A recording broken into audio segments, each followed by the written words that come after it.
Welcome to Empower Half Hour, a podcast presented by Scope Disability Services, where we don't just tell stories, we share journeys. Journeys of resilience, belonging, and thriving in a world where we believe in inclusivity and accessibility. So lean in, listen closely, and be part of the journey. Because when we share stories, we inspire and empower everyone. Hi everyone, Zane McKenzie here, Inclusion and Belonging Manager at Scope, and welcome back to the Empower Half Hour. Today's episode is indeed a very special one because I'm joined by a very good friend of mine, Mr. Robert Moore, who after 30 years with Scope is stepping into a very well-earned retirement. Over the last 3 decades, Rob has played an important role in shaping our organisation, bringing deep experience, thoughtful leadership and, most importantly, a strong commitment to improving outcomes for people with disability. And it really is a privilege to have him here with us today to reflect on his journey and share his insights. Rob, welcome to the Empower Half Hour. Thank you, Zane. Lovely to be here. So, folks, the main part of today's topic is indeed the National Disability Insurance Scheme. And one of the things I guess I wanted to do with you, Rob, is unpack the fact that over the last 30 years, our sector has changed significantly, particularly with the introduction of the NDIS. So I guess the right place to start is, what is the NDIS and what is it actually designed to do? Mm-hmm. So the NDIS is a social insurance scheme. It's there for all Australians and people who have residency in Australia. There are a couple of other people who qualify as well. And it is about providing a way for people with disability to live the lives they want to live. So in a nutshell, that's what it's all about. So they're provided money through the scheme to be able to do that. And for those of us who aren't as connected as we both obviously are, how did the NDIS begin? And if you're a person, how do you access it? So the NDIS has got a long history, but probably it's best to explain it from about the early 2000s, when there are a number of people looking at ways that disability funding could be used more equitably. And then they were looking at an economic model rather than a social services model. So the Productivity Commission wrote a report around the NDIS and how that would give back to the economy. So those are the roots for it. Also, this report called the Shutout Report, which was really instrumental. And you know what the Shutout Report Absolutely. is. Yes. So it's all about the fact that people with disability weren't living the lives that they should, as all other Australians do. So those are the roots for it. And then the NDIS Act was passed in 2013 and the Gillard government was responsible for that happening. And then over the next couple of years, there was in a pilot phase and then it commenced properly in 2015. It was a big day, that one. For context, I was part of the very first pilot side of the NDIS, and I remember we all thought it was utopia when that happened. But if we fast forward to today, there are official guidelines that outline what the NDIS will and won't fund. And the NDIA, which is the agency that controls the scheme, provides very public guidance on what the NDIS may fund under reasonable and necessary supports. Can you, though, with all of your expertise, outline at a very high level the types of supports that are generally included? Mm-hmm. So first of all, you need to get access to the scheme. And I think I forgot to answer the second part of your last question, which is about you need to submit an access request form to the NDIS, and then you have evidence on that from your treating professional, which basically indicates the sorts of things that you might need support with. The NDIS has now released 2 lists, one of a list of what they will support and one of a list of what they won't support. So it's very clear in there what that is. So where people need support to live their daily lives, say in where they live, finding and keeping a job, if their disability has an impact on that, that's what the NDIS is for. It's more everyday things that the NDIS won't fund, like people's groceries or transport other than specialist transports, or where there's a therapy that doesn't have any evidence behind it. Those are the sorts of things they won't support. But those two lists are now available on the NDIS website, so people can go through those and see very clearly what they will and won't support. Thanks, Rob. That's really good clarification, and I think it is a space that, as we know, is continuing to evolve, which we'll talk about as we go on. But I think one of the things that people often wonder about, and I know even I, from time to time as a participant, am still not always 100% clear, is with how the NDIS differs from other systems. And that might be something like early childhood supports or Medicare or aged care. How do people who aren't, involved in the NDIS understand which systems are responsible for what? So disability supports really focus on functional capacity. Medicare supports people with their acute health needs, so that's probably time limited. Early childhood supports are for life stages for children in the early years. So that might be health related, but it also might relate to particular milestones. Aged care is specifically for people 65 years and over, and for people 50 years and over from an Aboriginal or Torres Strait Islander background. Now, at some point in the future, all these systems might interact more than they do, in particular thriving kids, and we'll talk about that in the near future. So that will have a role in early childhood supports. And the aged care system, there may be the possibility that interacts with the NDIS more so than what it has in the past, or at least they're now under the same department. So it's the Department of Health, Disability and Ageing. So the interaction between those systems is a lot more prevalent than what it used to be. Yeah, I think it's important to understand, as you've sort of iterated there, how the systems talk to each other as well. Because there are some linkages. Many people feel overwhelmed by the NDIS process. Can you share your personal journey, what the process was like for you, what life looked like before you had support in place, and what changed once those supports began? Well, there's a few parts to that question, as you point out, Rob, but I think what I really want to focus on is that the NDIS really is a life-changing scheme when it works well.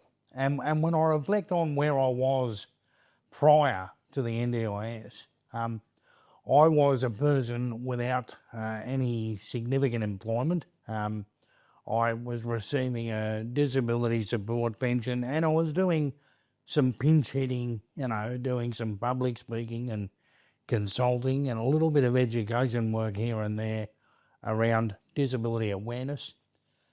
When the NDIS came in, I very quickly established a goal around employment. And as a result of that, I was able to obtain employment with Scope some 13 years ago. It started casually. It then moved to part-time, and now I'm in a full-time management role at Scope, which I'm absolutely loving. And all of that has been made possible because the NDIS has continued to support me, and I've continued to develop goals that meet my life stage. So it was clear that I was someone who wanted to live independently, wanted to live with my family. I've got a wife and three young boys and a pet dog. And so I needed the NDIS to support me as a whole person. And I think for the most part, it's done that fairly well. I think when I reflect on where it's going, there's a little bit of ambiguity, I think, as to what things will look like in the future. But I've got no doubt that my journey on the NDIS has been positive, and I've got some optimism that will continue to be the case. In terms of the process, I think I didn't find it too difficult, but I'm very cognizant of the fact that I'm a person that can advocate strongly for myself. So no one's ever dying wondering what I think I need. That might surprise you. Not in the least But little bit. it might be more complex for someone, for example, who has more complex communication needs, may not be able to self-advocate to the same degree and may need more support from people around them, which I think is something that we just need to point out. But I think it all comes down to being able to get advocacy for your own needs and the supports that you need to live your best life.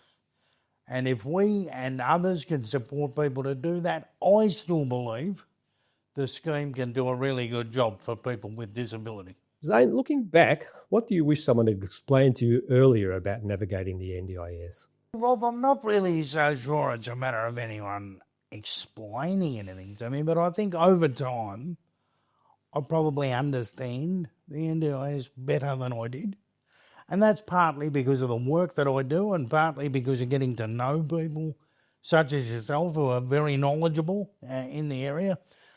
But I think one of the things we need to understand as a community about the NDIS is that it is an insurance scheme. And I don't think I understood that all that well when I first started. So the way that things are looked at and evaluated and assessed is different because of the way the scheme is set up. And I mean, if you look at the way insurance companies work, it's very evidence-based, You have to be able to provide the evidence that is required to get the best outcome. And I think I understand that a lot better now than I did back in 2013. No, that's really a key to understanding the way the NDIS operates. Absolutely. How important is it to find supports that actually get you? And what advice would you give to someone choosing providers or services for the first time? Well, I still believe that the NDIS is about choice and control. I think that is at the core of the NDIS. So when we think about getting the supports that we need, let's not beat around the bush. Supports, by and large, are provided by people, right? And so it's important that we connect with the people that are supporting us. And it's about, sort of finding people that are like-minded, finding people that understand what I'm trying to do as an individual and what others are trying to do as individuals. You've got to build connection, you've got to build rapport, and at the end of the day, understand that if you're not happy with the support you're receiving, you can take it elsewhere. And one of the things I'm most proud of about working at Scope is that while we provide good support, we're never shy about, saying to people, there may be another organisation that can support you better in a particular area or a particular part of your life where perhaps that's not our expertise.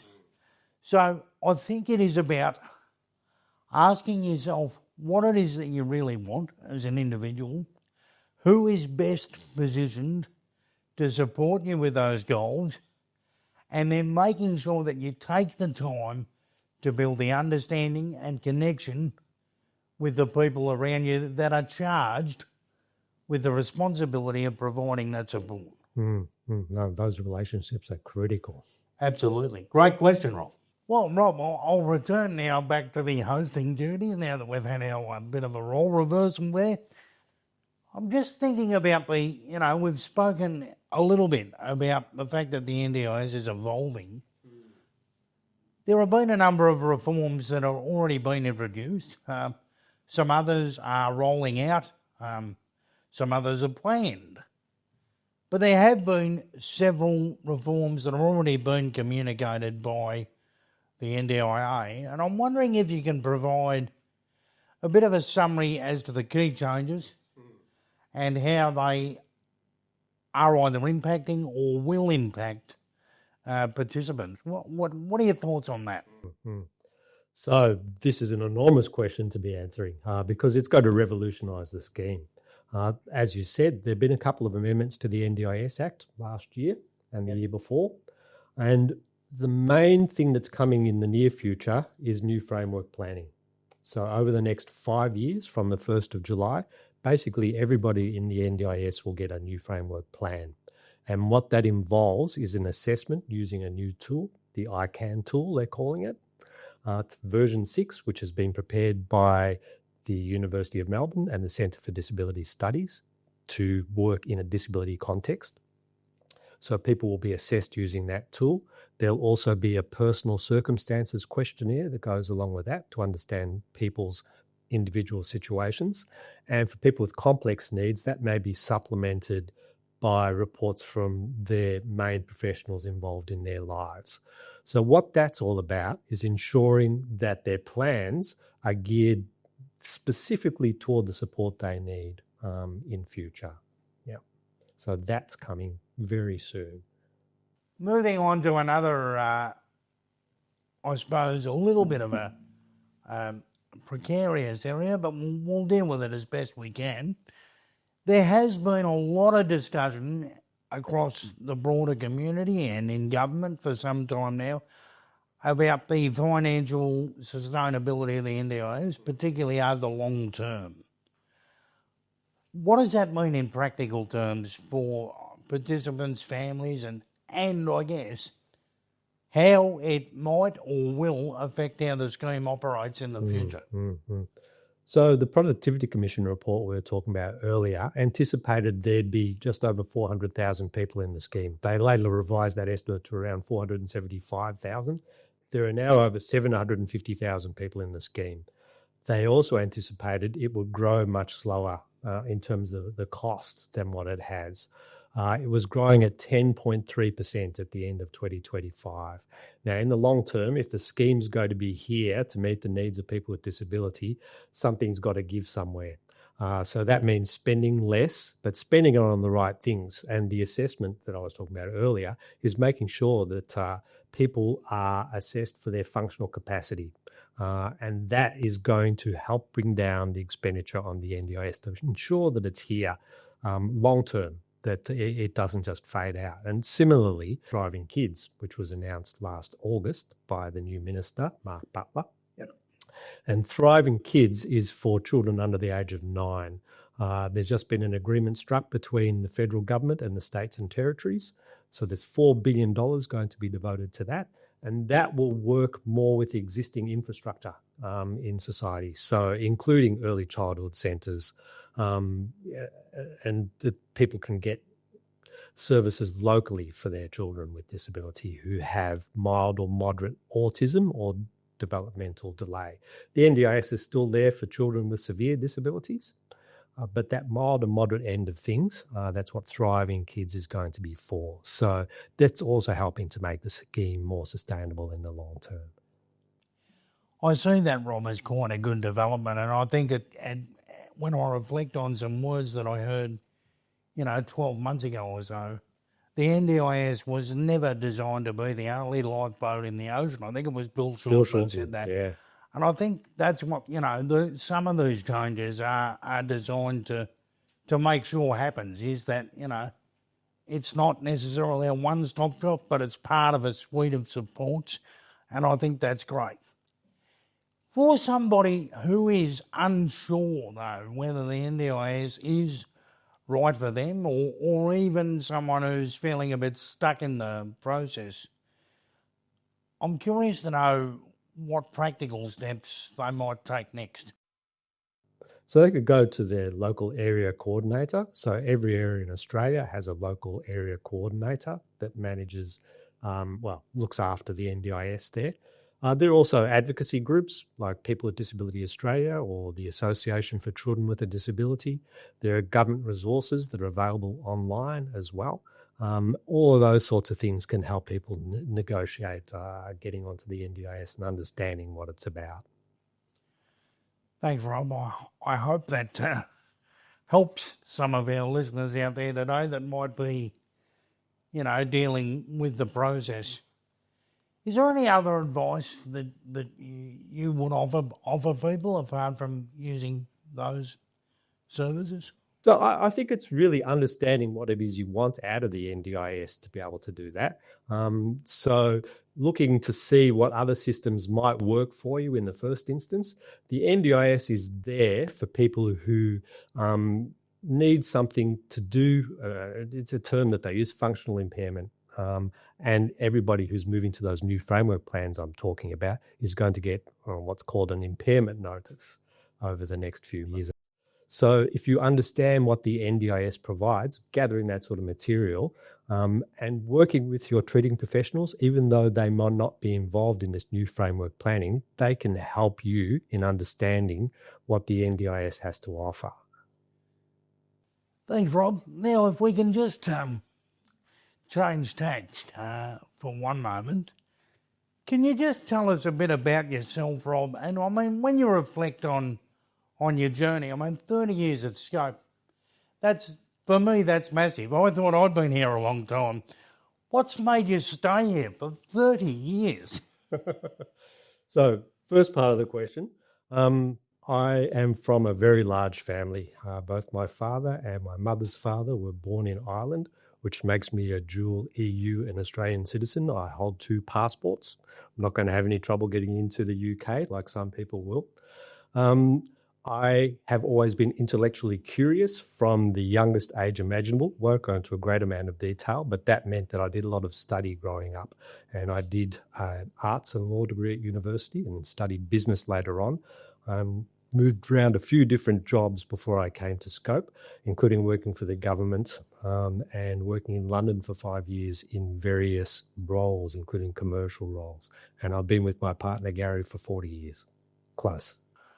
That's wonderful. That's an achievement in itself. But what kept me here for 30 years, I think because I did so many different things. Like I said, I'd moved around a number of different jobs before I came to Scope. And the fact that I've managed to do different things while I've been here has kept my interest up. Also, the whole purpose of Scope is what attracted me here in the first place, and that hasn't changed. I think that's something you and I have in common. But tell me, when you look back over the 3 decades you've been here, what are you most proud of? And I guess as a follow-up to that, how has working in this space and the disability sector changed you personally? Mm-hmm. So when it comes to what I'm most proud of, I was involved in the name change from what was the Spastic Society of Victoria. So I worked with Diana Heggie, who was the CEO at that time, to make that happen. And we engaged the entire membership around that. And I think it was something like a 98% vote in favour of changing the name. And that really set the tone for the future of the organisation. After that, the Scope approach, which was articulating our values, I'm the one who drove that, who came up with the idea for it, shared it with other people, so working alongside others to make that a reality. And then more recently, the tender for the Victorian Government Services, which has launched us into another era altogether. You've certainly had a lot to do for us over the 30 years, Rob, and I personally regard you as part of the heartbeat of our organisation. I just wanted to, on behalf of all of us at Scope, thank you for that enormous contribution that you have made and will continue to make for another few weeks. Another few weeks indeed, and hopefully there's some lasting legacy there as well. Thanks, Zane. As you step into retirement, what do you hope people remember about your time at Scope and your contribution? I hope they remember that I always worked as part of a team. Even when I had no direct reports, I saw the organisation as my team. I studied systems thinking at university about 25 years ago, and I learnt there that even the smallest actions can have the biggest impact. So keeping that in mind, I want to be remembered for that. And it's not about me, but I was, along with everybody else, working to safeguard the organisation for future generations. Well, I think by and large, Rob, that little mission that you set for yourself and your colleagues of the last 30 years has been a successful one, at least to date. And I'm pretty confident that Scope will be here for a long time to come, and we will look back at your legacy with nothing but gratitude and a great lot of thanks. What is life going to look like for you in that stage? What's on the agenda? So I've been transitioning for a while in terms of my living style. We have a house down the Bass Coast now, so I'm getting used to being by the coast. The water, the sand, all of that. But it's also an eco-village where I live. And I'm going to get more involved in climate activism and habitat rehabilitation. Also do some short story writing. There's a bit of travel in my future, I'm sure. More cooking, more dancing without anybody watching or pretending like nobody's watching. There's life living to do, but also staying connected to purpose in some way. I knew you wouldn't sit idle, Rob. I can't envisage you just, going out gracefully, but I certainly can envisage you, doing a bit more writing and a bit more gardening and all those things that bring you joy. And I'm tipping there might be perhaps a few more glasses of a nice red here and there. Oh, they just may find their way onto my table at some time or another. I thought they might. Well, look, I'm really excited for you. As I said earlier, I'm jealous of your situation. When I reflect on my own life, I'm only 45, and that means that I'll probably be working for at least another 15 to 25 years. So I guess hopefully I'll be at Scope for a while to hold up our end of the bargain and stay true to purpose, vision and values. But I'll certainly be inspired by your legacy and those that have gone before me along the way. I really wanted to thank you for taking the time to come and have this very important conversation with us today, and thank you for sharing what is a hell of a lot of knowledge and experience that people need. The great thing is it's recorded, so it'll be with us all forever. This has been a really insightful and educational conversation, and I really, on behalf of Scope and everyone here who are all part of your team, I want to wish you all the best for the next exciting chapter of your life. And to everyone else out there, thank you again for listening to the Empower Half Hour by Scope. We'll see you next time, and until then, like, share and subscribe, and follow us for more inspiring stories. Thanks for joining us on Empower Half Hour, a podcast by Scope Disability Services. We'll see you next time with another inspiring journey. Until then, take care, and don't forget to like, share and subscribe. To discover more about Scope, visit scopeaust.org.au. That's scopeaust.org.au. In this podcast, we talk about the NDIS and share our own experiences and opinions. This information is general only.